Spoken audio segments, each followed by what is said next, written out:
नमस्कार दोस्तों, स्वागत है आपका हमारे अपने यूट्यूब चैनल एग्ज़ाम तैयारी में। आप जानते हैं कि हम यहाँ पे एग्ज़ाम्स की तैयारी करवाते हैं। तो चलिए हम देख लेते हैं। आज हम यहाँ पे बताएंगे आपको बिहार के बारे में। जी हाँ, हमने आपको बिहार का इतिहास के बारे में अपनी पिछली वीडियो में बताया था और इस वीडियो में आपको बताएंगे बिहार का भौगोलिक स्थिति। जी हाँ, बिहार का भौगोलिक स्थिति आज हम आपको बताएंगे। तो चलिए देखते हैं कि बिहार का भौगोलिक स्थिति क्या है। उत्तर भारत में 24.2010 और 27.3115। जी हाँ, 24 डिग्री 10-20 और 27 डिग्री 31-15 उत्तरी अक्षांश में। किस तरफ? तो उत्तरी भारत में 24 डिग्री 20-10 और 27 डिग्री 31-15 उत्तरी अक्षांश में तथा 83 डिग्री यहाँ देख सकते हैं आप, तथा 83 डिग्री 19-50 और 88 डिग्री 17-40 पूर्वी देशांतर के बीच बिहार एक हिंदी भाषी राज्य है। जी हाँ, ये आपका लैटिट्यूड और लॉन्गिट्यूड हो गया जो मैंने बताया आपका 24-27 और इधर 83-88 जो बताया हमने, यहाँ पर लैटिट्यूड और लॉन्गिट्यूड हो गया। और उसी के साथ यहाँ पर आगे देखते हैं कि पूर्वी देशांतर के बीच बिहार एक हिंदी भाषी राज्य है। कौन सा राज्य है? तो हिंदी भाषी राज्य है बिहार। आपका 1 मार्क्स हमने यहाँ से बनवा दिया कि बिहार कौन सा राज्य है, कौन सा भाषी राज्य है, तो हिंदी भाषी राज्य है। चलिए देख लेते हैं आगे।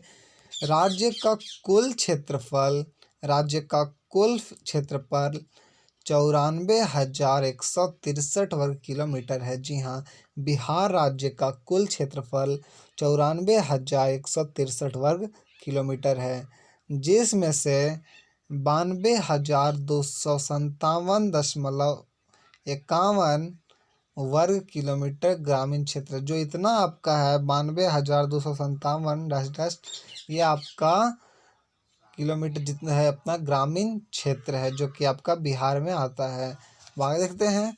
झारखंड के अलग हो जाने के बाद, जी हाँ, झारखंड के अलग हो जाने के बाद बिहार की भूमि मुख्यतः नदियों के मैदान एवं कृषि योग्य समतल भूभाग है। जो कि झारखंड के अलग हो जाने के बाद बिहार की भूमि जो है मुख्यतः नदियों के मैदान एवं कृषि योग्य समतल भूभाग है।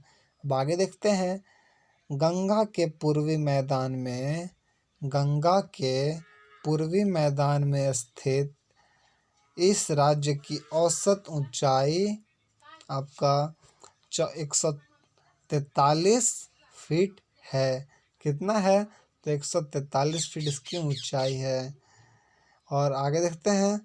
भौगोलिक तौर पर बिहार को 3 प्राकृतिक विभागों में बांटा जाता है। कितने विभागों में? तो 3 प्राकृतिक विभागों में बांटा जाता है। उत्तर का पर्वतीय एवं तराई भाग और मध्य का विशाल मैदान तथा दक्षिण का पहाड़ी किनारा। चलिए देखते हैं आगे। तो आगे है हमारे यहाँ उत्तर का पर्वतीय प्रदेश सोमेश्वर श्रेणी का हिस्सा है। किसका हिस्सा है? तो उत्तर में जो पर्वतीय प्रदेश है वो सोमेश्वर श्रेणी का हिस्सा है और इस श्रेणी की औसत ऊंचाई 455 मीटर है, परंतु इसका सर्वोच्च शिखर 874 मीटर ऊंचा है। और सोमेश्वर श्रेणी के दक्षिण में तराई क्षेत्र है। दक्षिण में कौन सा क्षेत्र है? तराई क्षेत्र है। अब आगे देख लेते हैं। यह दलदली क्षेत्र है जहाँ साल वृक्ष के घने जंगल हैं। कहाँ पे आपका? तो बिहार में। और एक दलदली क्षेत्र है जो सोमेश्वर श्रेणी के दक्षिण में तराई क्षेत्र है, वो आपका बिहार में है। अब आगे देखते हैं। इन जंगलों के प्रदेश का इकलौता बाघ अभयारण्य वाल्मीकि नगर में है। वाल्मीकि नगर में यहाँ पर बाघ अभयारण्य है जो कि वाल्मीकि नगर में स्थित है। अब आगे देखते हैं।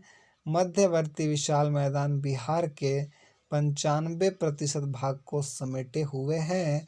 और आगे भौगोलिक तौर पर इसे 4 भागों में बांटा जा सकता है। अब वो 4 भाग कौन कौन से हैं, तो चलिए देखते हैं।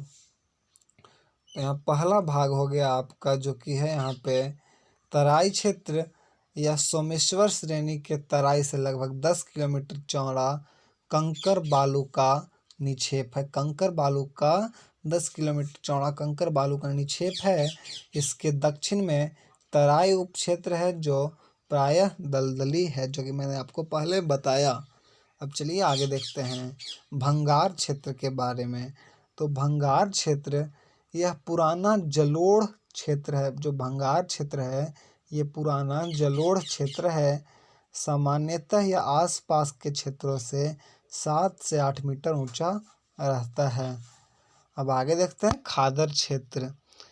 इसका विस्तार गंडक से कोसी नदी के क्षेत्र तक सारे उत्तरी बिहार में है। प्रत्येक वर्ष आने वाली बाढ़ के कारण यह क्षेत्र बहुत उपजाऊ है, परंतु इसी बाढ़ के कारण यह क्षेत्र तबाही के कगार पर खड़ा है। अब चलिए आगे देखते हैं। तो आगे लिखा है कि गंगा नदी राज्य में के लगभग बीचों बीच बहती। गंगा नदी जो है राज्य के लगभग बीचों बीच बहती है। और उत्तर बिहार, देखिए ये लाइन यहाँ से इम्पोर्टेंट है आपके लिए, तो आप कॉपी और पेन लेकर बैठें और इसे नोट करें इस लाइन को कि गंगा नदी राज्य के लगभग बीचों बीच बहती है। तो यहाँ से क्या समझे हम, समझे कि गंगा नदी जो है बिहार के बीचों बीच में है। बिहार के किनारे जो गंगा नदी है। अब चलिए देखते हैं उत्तरी बिहार बागमती, कोसी, बूढ़ी गंडक, गंडक, घाघरा और उनकी सहायक नदियों का समतल मैदान है। अब आगे देखते हैं आपका है यहाँ पे सोन पुनपुन, फल्गु तथा क्योल नदी बिहार में दक्षिण से गंगा में मिलने वाली सहायक नदी हैं। ये सारी नदी जो हैं सोन, पुनपुन, फल्गु और क्योल नदी बिहार के दक्षिण में गंगा में मिलने वाली सहायक नदी है।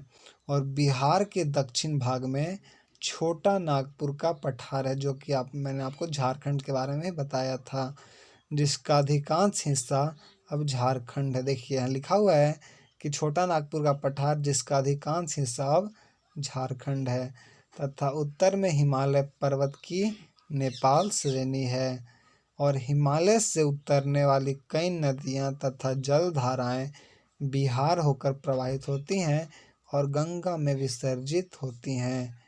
वर्षा के दिनों में इन नदियों की बाढ़ एक बहुत बड़ी समस्या है, जो कि आपका मैंने बताया ये सब बिहार के बारे में। तो मैंने क्या क्या बताया, तो ये आपका लाइन बहुत इंपॉर्टेंट है। तराई क्षेत्र, भंगार क्षेत्र, खादर क्षेत्र। और क्या इंपॉर्टेंट है आपके लिए, तो और इम्पॉर्टेंट हो गया आपका जो कि है इसका लॉन्गिट्यूड और लैटिट्यूड। ये बहुत बड़ी आपका मैंने कि फुल मार्क्स इससे मिल सकता है। आपसे पूछा जा सकता है कि बताओ बिहार का लॉन्गिट्यूड और लैटिट्यूड क्या है, जिससे अक्षांश और दिशा रेखांश कहते हैं। देखिए उत्तरी अक्षांश और पूर्वी देशांतर कहते हैं। तो आपका यही था important. So thank you and subscribe our YouTube channel exam Taiyari, क्योंकि आपको यहाँ पे एग्ज़ाम से रिलेटेड बहुत सारी चीज़ें इन्फॉर्मेशन दी जाती है, अच्छी तरह से यहाँ पढ़ाया जाता है। तो subscribe our YouTube channel exam तैयारी।